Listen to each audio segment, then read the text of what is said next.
Magandang umaga, tanghali sa inyong lahat. Ako po pumunta dito sa hearing dahil inaasahan ko po na papag-usapan po natin ang kabutihan, hindi kabutihan na idudulot ng hatian.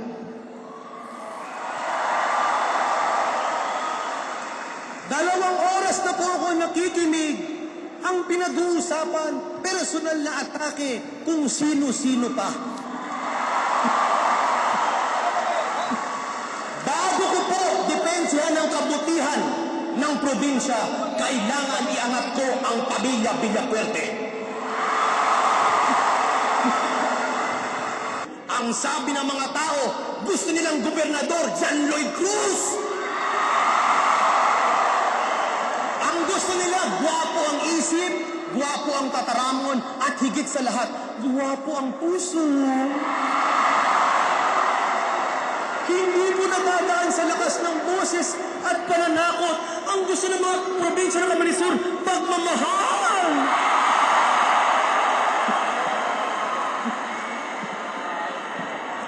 Sa bakla.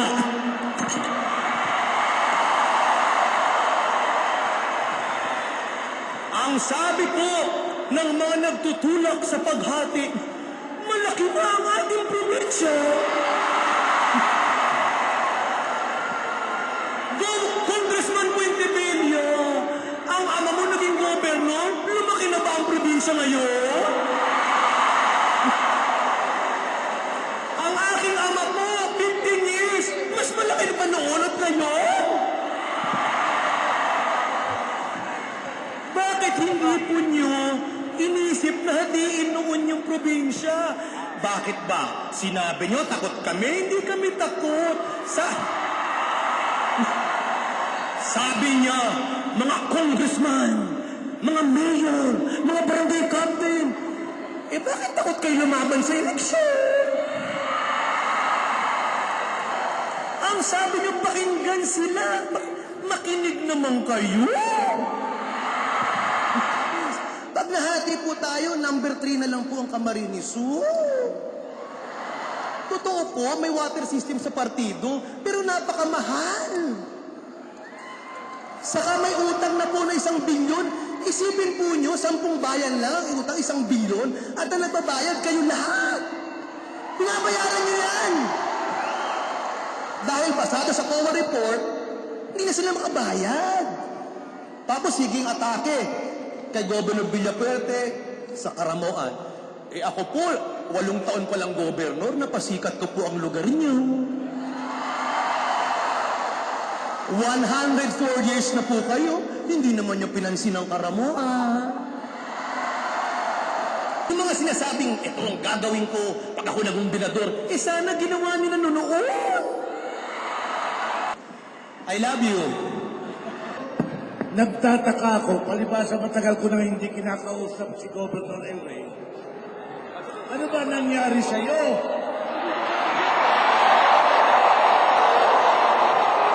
Pag nagsalita ka, para ka ng bakla.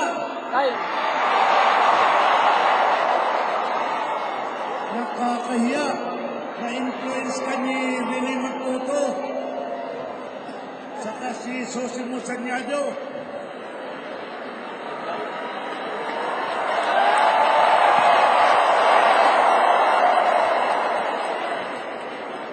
Mga kaibigan, meron na akong konting reaksyon.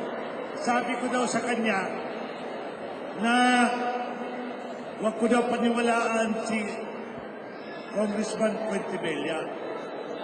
Samantalang sa nakaraan ng 2 eleksyon, hiningi niya ang tulong ni Congressman Puentevilla. Sila ang magkasama.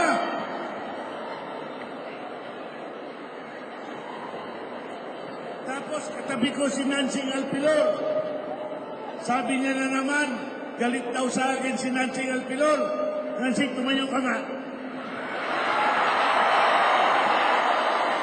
Ito ang kandidato ko para congressman laban kay Sal Fortuno.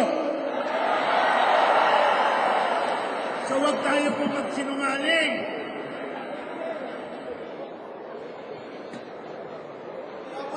Sa Panginoon, wala ba? Ang sinasabi niya po, maglaban-laban na lang sa eleksyon. Hindi niya po naiintindihan na ang pag-divide ng province hindi sa paraan ng eleksyon, kung hindi sa plebisito. Ang eleksyon, puputuhan mo yung kandidato. Ang plebisito, kung payag ka na i-divide o hindi i-divide.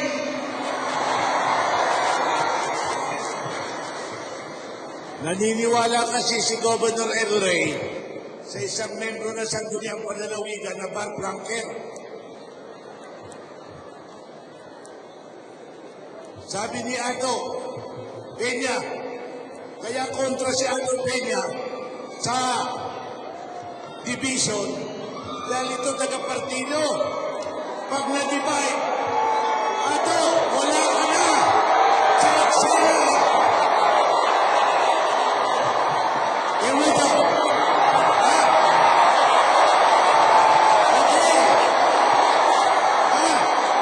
Ito, palabas ni Henry.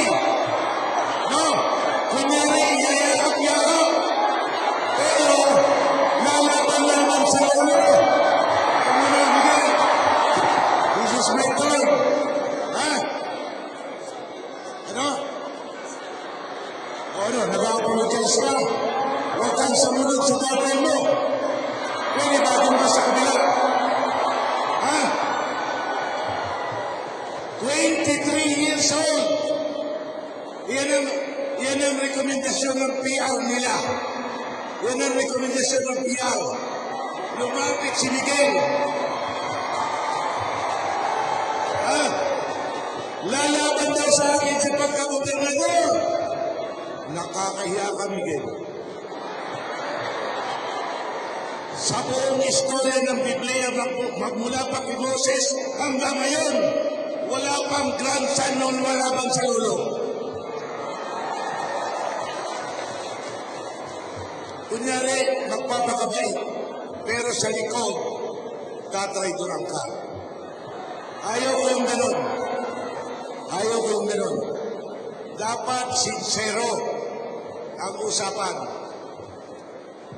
Babalik ako doon sa sinasabi nila na nang kapanahonan niya daw, lumaki ang income sa tourism. Sinasabi mo income, pero hanggang ngayon hindi ka pa nakaka-accounting ng gastos. Ang CWC lugi.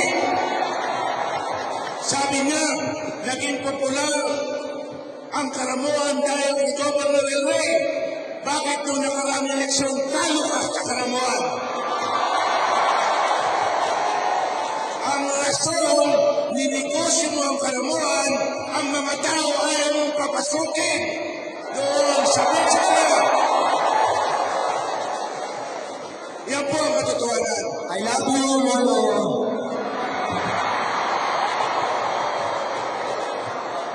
Okay, guys, okay. Kasi po, sana hindi na ako magsasalita. Pero maraming mga personal na sinabi si Governor El Rey, lalo na tungkol sa Fuentebella at kanyang pamilya. At marami rin siyang sinasabi na mahal niya raw ako, marami na raw akong nagawa, pero sa talikod, lalabanan ka. Masama po yun. Kontra po yun sa ugali ng Pilipino. Ngayon, pinapunta pa niya dito si Miguel. Kunyari, yayakap-yakap. Madaling yumakap basta sincere. Huwag yung hypocritical na sistema. Kaya yung mga PR na style, there is no room for this, Mr. Chairman. Kaya gusto ko mag-focus doon sa substantive issue. Alisin natin yung mga hidwaan dahil nga, kaya lang ako tumayo dahil maraming kasinungalingan na sinabi. They're all distortions of the facts. Sinasabi niya na eleksyon na lang daw. Tingnan mo ang practical implication. Ang ano raw, ang plebiscite after 2013. Kung 2013, meron ang nahalal na gobernador sa buong probinsya. Maghihintay ka na naman ng 2016. Pero ngayon, na wala pang eleksyon, we better decide one way or the other. At sinasabi po namin, let us leave this to the people. Bahala kayo. At sinasabi po namin, bakit ba? Bakit ba? Yung kayong mga no, ayaw niyong isulat ang no sa balota kung sincero kayo. Bakit ayaw niyong pahintulutan at inaabala niyo at ino-obstruct niyo ang plebisito? Yan po ang katotohanan.